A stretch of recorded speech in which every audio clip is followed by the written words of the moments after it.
टीना, तुम किसके साथ हो? क्या तुम प्रणय को हर्ट करने के लिए किसी और के साथ रिलेशन में आ गई हो? मुझे पता है कि फिर से उठती हुई एक मॉडल के लिए ऐसी मदद का हाथ कौन बढ़ाएगा। तुम वाकई में मुझे परेशान कर रही हो। मुझे पहले ही शक हो रहा था कोई तो है जो कि तुम्हारी मदद कर रहा है। कहाँ हो तुम? मैं तुम्हें आकर ढूंढ लूंगी। तुम्हें इतना नीचे गिरने की कोई जरूरत नहीं है। कहाँ हो तुम? मुझे बताओ। टीना को नहीं पता था कि क्या करना है। उसने फोन के माइक पर हाथ रखकर रणविजय की तरफ देखते हुए उसके लिए पूछा, मेरे घर बदलने की वजह से मेरी मैनेजर को थोड़ी गलतफहमी हो गई है, इसलिए मुझे उसे सब कुछ एक्सप्लेन करने के लिए थोड़ा बाहर जाना होगा। क्या तुम उस पर भरोसा करती हो?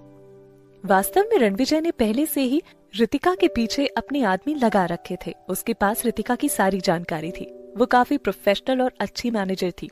इसके साथ ही उसका दिमाग साधारण था और वो टीना के लिए काफी ईमानदार और हमेशा उसके साथ खड़ी रहने वाली थी। ओह, तब इसे यहाँ पर बुला लो। टीना ने इस बारे में काफी ध्यान से विचार किया। उसे समझ आ गया था कि रणविजय का मतलब क्या है और उसे उसके फैसले पर पूरा भरोसा था। अब वो पहले वाली टीना नहीं थी जो कि किसी को भी अपनी आंखों के आगे कोई गेम खेलने दे सकती थी। इसीलिए उसने रितिका से कहा कि मैं किसी को पुराने घर पर तुम्हें पिक करने के लिए भेज रही हूँ। रितिका ने निराशा से भरा एक्सप्रेशन देते हुए गहरी सांस खींची। टीना ने मुस्कुराते हुए फोन रख दिया।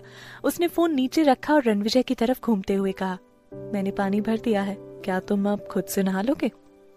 रणविजय ने अपनी एक आंख की आईब्रो उठाते हुए शर्ट के बटन खोलने शुरू कर दिए। उसके कंधे की सुडौल हड्डियां नजर आनी शुरू हो गई थी। हमारे घर पर एक मेहमान आने वाला है और घर की मालकिन को उसके आगे जरूर प्रेजेंट होना चाहिए, और सबसे बड़ी बात यह है कि मैं तुम्हारे साथ ही नहाना चाहता हूँ। टीना के चेहरे पर हंसी आ गई, लेकिन इस बार वो शर्मा नहीं रही थी। रितिका काफी ज्यादा फ्रस्ट्रेटेड हो चुकी थी। उसे टीना द्वारा प्रणय को लेकर इतना नाउम्मीद होना ठीक नहीं लग रहा था।